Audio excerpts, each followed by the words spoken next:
বাংলাদেশ ভারত সীমান্তে আবারও উত্তেজনা বাড়ছে।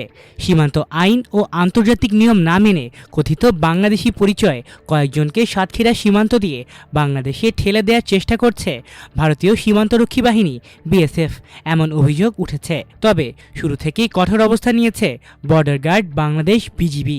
সীমান্তে নজরদারি বাড়ানোর পাশাপাশি স্পষ্টভাবে জানিয়ে দেওয়া হয়েছে কোনো ধরনের অবৈধ পুশিন বাংলাদেশ মেনে নেবে না। সাতক্ষীরার কাকডাঙ্গা সীমান্তের বিপরীতে ভারতের হাকিমপুর এলাকায় বেশ কিছু মানুষকে জড়ো করার তথ্য পেয়েছে বিজিবি। ভারতীয় সংবাদ মাধ্যমের তথ্য অনুযায়ী উত্তর ২৪ পরগনার বাদুড়িয়া থানার অধীন হাকিমপুর সীমান্ত এলাকায় বর্তমানে প্রায় ১৮০ জনকে রাখা হয়েছে, যাদের ভারতীয় কর্তৃপক্ষ অবৈধ বাংলাদেশি বলে দাবি করছে।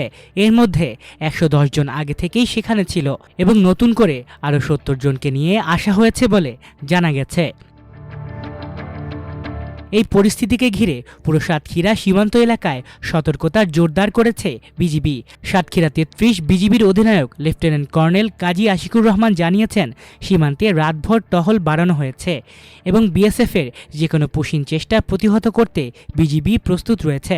তিনি বলেন, সীমান্ত এলাকায় বিজিবির শক্ত অবস্থান টের পেয়ে বিএসএফ রাতের মধ্যে কোনো চেষ্টা করেনি, তবে যে কোনো সময় অন্য কোনো সীমান্ত পথ ব্যবহার করে পুশব্যাকের চেষ্টা হতে পারে বলেও আশঙ্কা করা হচ্ছে। স্থানীয়দের ভাষ্য, সীমান্তে গত কয়েক মাস ধরে পরিস্থিতি অনেকটাই বদলে গেছে।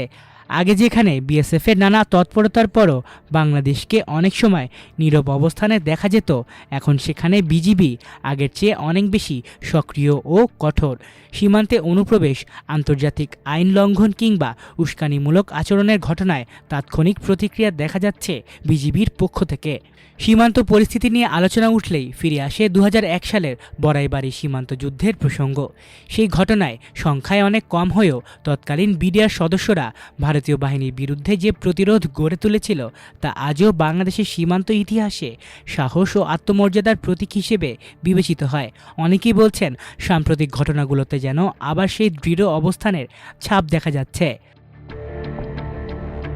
সম্প্রতি লালমনিরহাটের পাটগ্রাম সীমান্তেও ভারতীয় চোরাকারবারিদের অনুপ্রবেশ ঠেকাতে বিজিবি ফাঁকা গুলি ছোড়ে। বিজিবির দাবি, প্রথমে সতর্ক করার পরও তারা না সরায় বাধ্য হয়ে ২ রাউন্ড ফাঁকা গুলি ছোড়া হয়। পরে অনুপ্রবেশকারীরা ভারতীয় অংশে ফিরে যেতে বাধ্য হয়।